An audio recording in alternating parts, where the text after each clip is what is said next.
발언이 있겠습니다. 네, 한덕수 권한대행의 반헌법적 행위와 관련해서 참으로 논란이 많습니다만 제가 한 말씀만 더 보태도록 하겠습니다.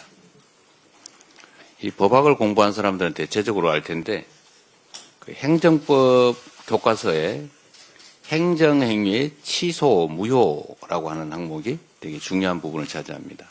그 중에 취소와 무효를 구분을 하면서 무효의 대표적 사례, 1번 사례, 우리 박지혜 전 변호사께서도 웃고 계시죠? 권한 없는 자의 행위. 이게 무효의 아주 대표적 사례입니다. 무효인 행위는 특별한 조치가 없이 그냥 무효입니다. 임명 아무리 해도 소용없어요. 그냥 무효예요, 무효. 왜 이런 무리한 행위를 하는지 모르겠는데 욕심이 앞서고 의욕이 앞서다 보면 이런 어처구니 없는 실수를 하게 되는 것 같습니다. 우리 한덕수 권한대행은 그런 사적 이익을 위한 꼼수에 몰두하기보다는 저기 보이는 것처럼 우리 국민들의 삶에 관심을 갖기 바랍니다. 아마 그분이 지금 현재 주가지수가 얼마인지 잘 모를 거예요. 제가 보기엔 그렇습니다. 지금 2300포인트가 깨지게 생겼지 않습니까? 저 숫자가 의미하는 게 어떤 건지 그분은 과연 알까요? 지금 환율이 1480원을 넘어갔습니다. 왜 이런 일이 벌어졌겠어요? 안정되다가 윤석열 전 대통령 탄핵으로 환율이 안정이 되다 갑자기 치솟지 않습니까? 물론 대외 요건도 있겠지요. 그러나 중요한 거는 이런 국가 혼란상 때문이 아닌가 싶어요. 국민의 공복으로서 책임감이 조금이라도 있었으면 이런 핵에 망측한 하나마나한 혼란만 초래하는 이런 일들은 하지 않았을 것 같습니다. 제가 당대표 일을 한 지가 3년 가까이 되는데 오늘은 우리 최고위원들께서 저보고 말씀드릴 기회를 많이 가지라고 발언을 짧게 해주셔가지고 제가 조금은 더 길게 마지막이니까 말씀을 좀 드리려고 합니다. 이 공직이라고 하는 게 일을 하자면 끝이 없고 안 하자면 표시도 안 나는 그런 영역의 일들 같습니다. 국민들은 선거 때 되면 이 사람이 잘했나 못했나 이제 판단을 내서 재신임 여부를 결정하게 되는데 너무 텀도 길고 또 선거 때 되면 이런저런 이유로 개별 후보들의 정확한 성과 평가를 하기가 쉽지가 않습니다. 집단 속이 숨기가 쉽죠.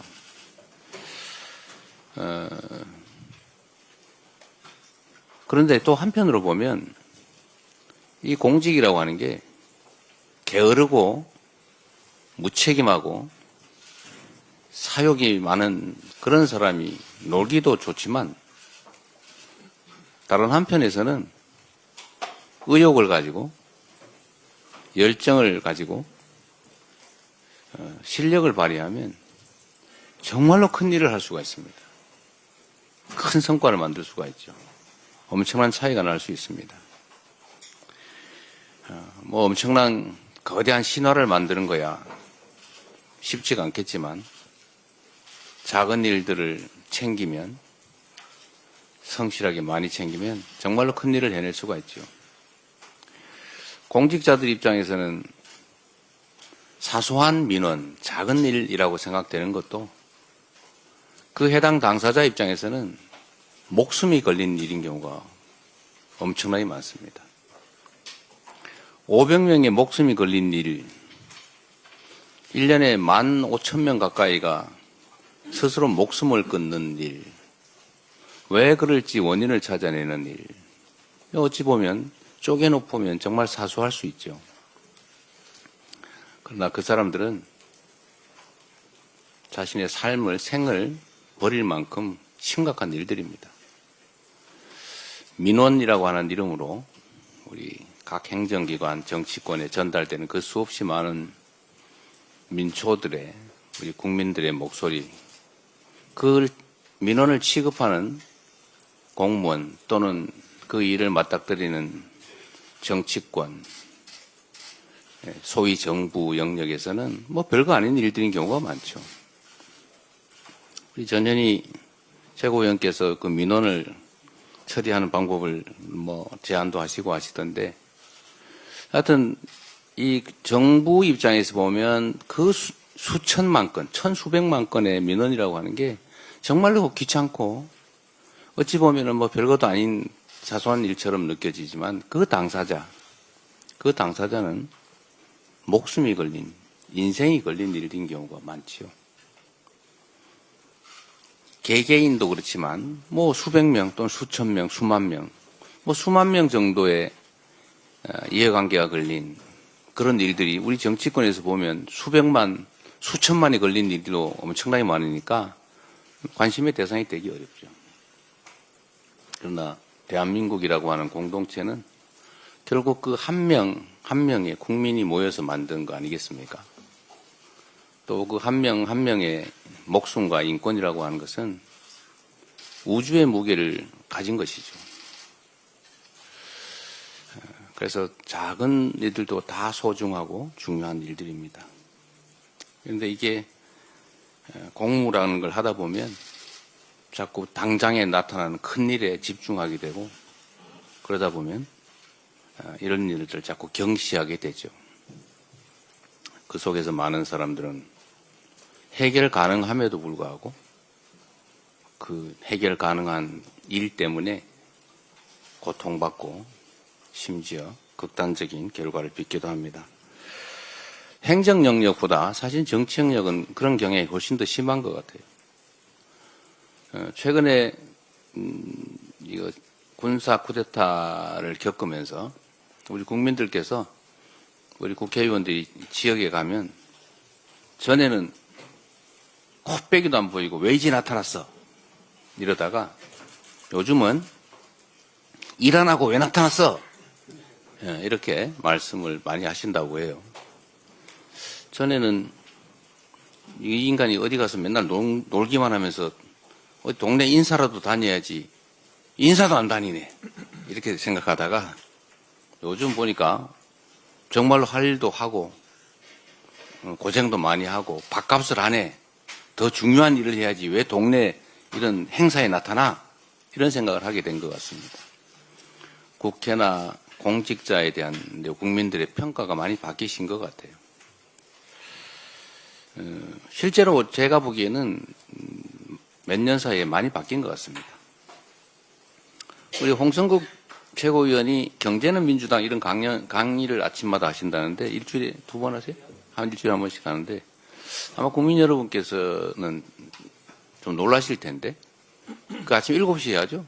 8시에 아침 8시에 일주일에 한 번씩 하는데 무려 60-70명의 국회의원이 그 공부하러 모입니다. 매주. 근데 그 모임만 있는 건 아니에요. 수없이 많은 모임들이 있죠.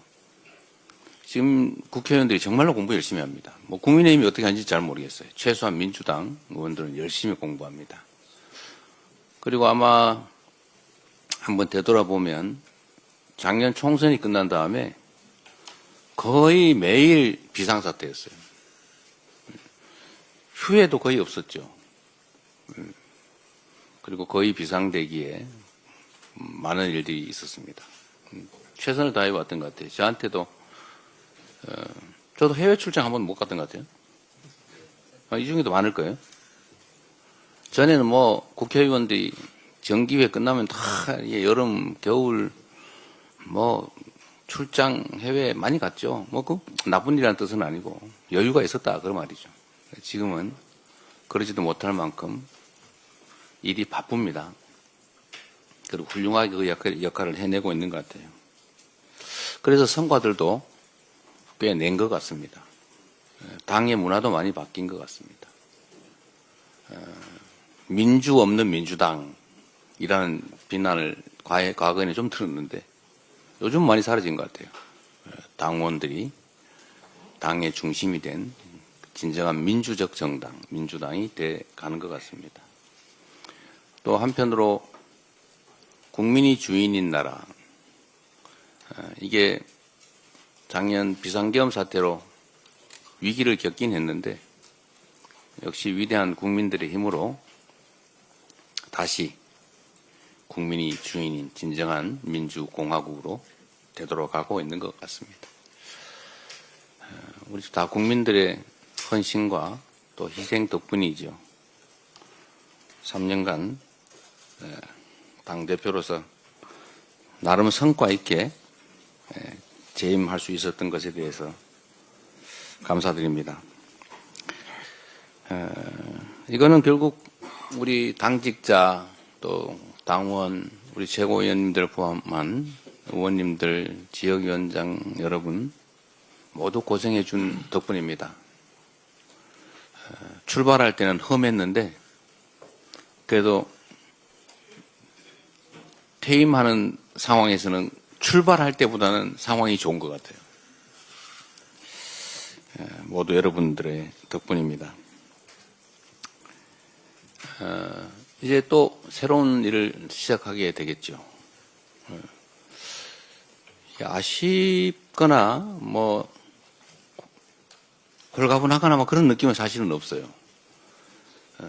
우리 더불어민주당은 지금 저의 거의 대부분이라고 할 수 있죠. 사생활을 제외한 나머지 삶의 거의 대부분이 더불어민주당입니다. 민주당의 당원들께서 당을 지켜주셨고 또 저를 지켜주셨죠. 3년 생각해 보면 사실 무슨 소설 같아요. 그리고 엄청나게 긴 시간 같기도 하고 또 한편으로 생각하면 거의 순간처럼 느껴지기도 합니다. 그런데 당대표를 어쨌든 퇴임하는 이 장면이 저 주가 지수를 보니까 정말 가슴 아파요. 엄청나게 많은 사람들이 고통받고 있겠지요. 그렇다고 내일 모레 당장 좋아진다는 보장도 없습니다. 그래도 우리 위대한 국민들은 언제나 역경을 스스로의 힘으로 이겨내왔습니다. 신통한 게 하나 있지요.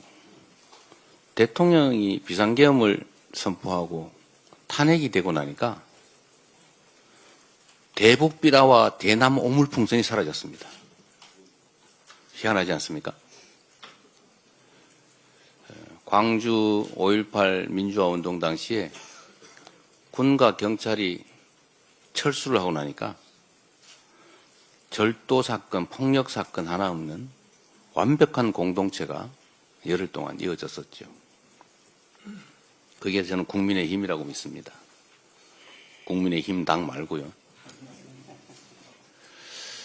우리가 겪는 이 어려움도 우리 국민들께서 과거의 그 역경을 이겨낸 위대한 DNA를 발휘해서 빠른 시간 내에 이겨낼 것으로 믿고 저도 그 역정에 함께하겠습니다. 우리 최고위원 당직자 여러분 고생하셨습니다. 고맙습니다. 그리고 제가 이 말을 하는 순간에 사퇴를 했다고 그래서 종료 선언도 제가 하면 안 된다고 이걸 넘겨드리도록 하겠습니다.